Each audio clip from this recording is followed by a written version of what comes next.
The Passion reading from the Gospel of Mark. On the first day of unleavened bread, when the Passover lamb is sacrificed, his disciples said to him, "Where do you want us to go and make the preparations for you to eat the Passover?" So he sent two of his disciples, telling them, "Go into the city, and a man carrying a jar of water will meet you. Follow him. Say to the owner of the house he enters, 'The teacher asks, where is my guest room? Where may I eat the Passover with my disciples?'" He will show you a large room upstairs, furnished and ready. Make preparations for us there." So the disciples set out and went to the city and found everything as he had told them. And they prepared the Passover meal. When it was evening, he came with the 12. And when they had taken their places and were eating, Jesus said, "Truly, I tell you, one of you will betray me, one who is eating with me." They began to be distressed and to say to him one after another, "Surely not I." He said to them, "It is one of the 12, one who is dipping bread into the bowl with me. For the Son of Man goes as it is written of him. But woe to that one by whom the Son of Man is betrayed.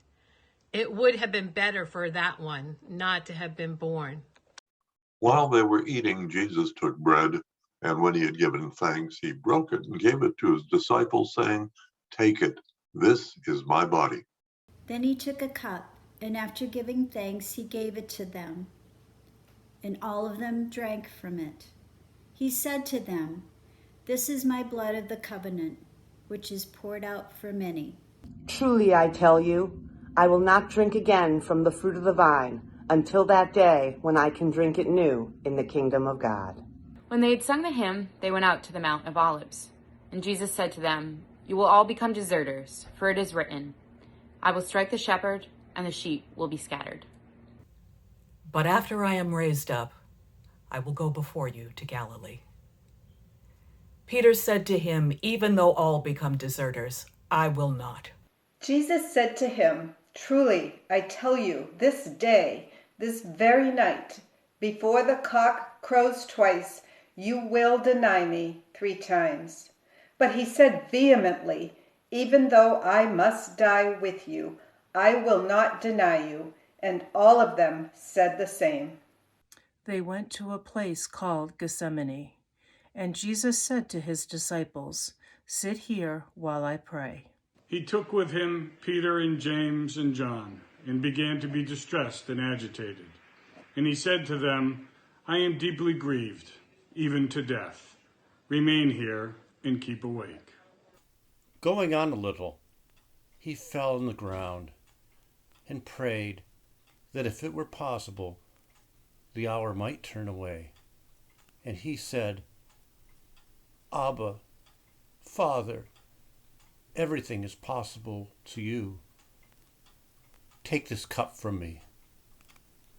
Still, not what I want, but you." He came and found them sleeping, and he said to Peter, "Simon, are you asleep? Could you not keep awake 1 hour? Keep awake and pray that you may not come into the time of trial. The spirit indeed is willing, but the flesh is weak."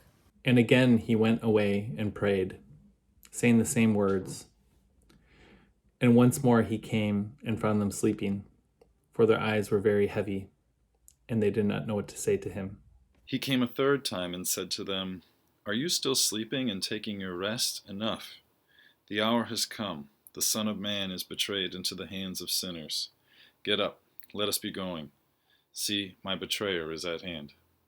Immediately, while he was still speaking, Judas, one of the 12, arrived, and with him there was a crowd with swords and clubs from the chief priests, the scribes, and the elders.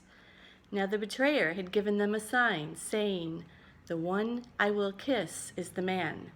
Arrest him and lead him away under guard." So when he came, he went up to him at once and said, "Rabbi," and kissed him. Then they laid hands on him and arrested him. But one of those who stood near drew his sword, and struck the slave of the high priest, cutting off his ear. Then Jesus said to them, "Have you come out with swords and clubs to arrest me, as though I were a bandit? Day after day I was with you in the temple teaching, and you did not arrest me. But let the scriptures be fulfilled." All of them deserted him and fled. A certain young man was following him, wearing nothing but a linen cloth. They caught hold of him, but he left the linen cloth and ran off naked. They took Jesus to the high priest, and all the chief priests, the elders, and the scribes were assembled. Peter had followed him at a distance, right into the courtyard of the high priest, and he was sitting with the guards, warming himself at the fire. Now the chief priests and the whole council were looking for testimony against Jesus to put him to death, but they found none. For many gave false testimony against him, and their testimony did not agree. Then some stood up and gave his false testimony against him. We heard him say, "I will destroy this temple, made with human hands, and in 3 days will build another, not made with hands." Yet even then their testimony did not agree. Then the high priest stood up before them and asked Jesus, "Have you no answer? What is it that they testify against you?" But he was silent and did not answer. Again the high priest asked him, "Are you the Messiah, the Son of the Blessed One?"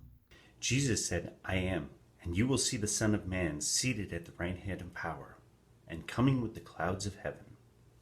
Then the high priest tore his clothes and said, "Why do we still need witnesses?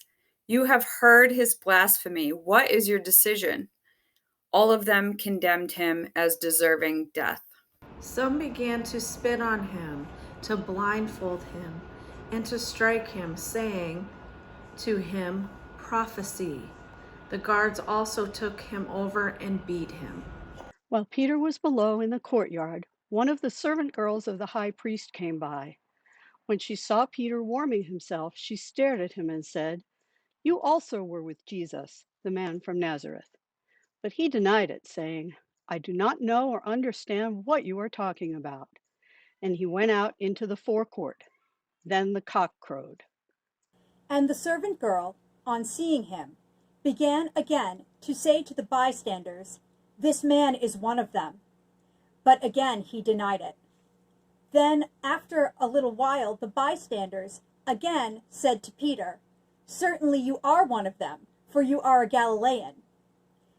But he began to curse, and he swore an oath, "I do not know this man you are talking about." At that moment the cock crowed for the second time. Then Peter remembered that Jesus had said to him, "Before the cock crows twice, you will deny me 3 times." And he broke down and wept. As soon as it was morning, the chief priests held a consultation with the elders, the scribes, and the whole council. They bound Jesus, led him away, and handed him over to Pilate. Pilate asked him, "Are you the king of the Jews?" He answered him, "You say so." The chief priests accused him of many things. So again, Pilate asked him, "Aren't you going to answer? See how many things they are accusing you of." But Jesus still made no reply, and Pilate was amazed. Now at the festival he used to release a prisoner for them, anyone for whom they asked. Now a man called Barabbas was in prison with the rebels who had committed murder during the insurrection. The crowd came up and asked Pilate to do for them what he usually did. "Do you want me to release to you the king of the Jews?" asked Pilate. For he realized that it was out of jealousy that the chief priests had handed him over. But the chief priests stirred up the crowd to have him release Barabbas for them instead. Pilate spoke to them again. "Then what do you wish me to do with the man you call the King of the Jews?" "Crucify him," they shouted. They shouted back, "Crucify him." Pilate asked them, "Why? What evil has he done?" But they shouted all the more, "Crucify him." But they shouted all the louder, "Crucify him." Wanting to satisfy the crowd, Pilate released Barabbas to them. He had Jesus flogged and handed him over to be crucified. Then the soldiers led him into the courtyard of the palace, that is, the governor's headquarters, and they called together the whole cohort, and they clothed him in a purple cloak, And after twisting some thorns into a crown, they put it on him, and they began saluting him, "Hail, King of the Jews!" Again and again they struck him on the head with a staff and spit on him. Falling on their knees, they paid homage to him. And when they had mocked him, they took off the purple robe and put his own clothes on him. Then they led him out to crucify him. They compelled a passerby who was coming in from the country to carry his cross. It was Simon of Cyrene, the father of Alexander and Rufus. Then they brought Jesus to the place called Golgotha, which means the place of a skull, and they offered him wine mixed with myrrh, but he did not take it. And they crucified him and divided his clothes among them, casting lots to decide what each should take. It was 9:00 in the morning when they crucified him. The written notice of the charge against him read, "The King of the Jews." They crucified 2 rebels with him, one on his right and one on his left.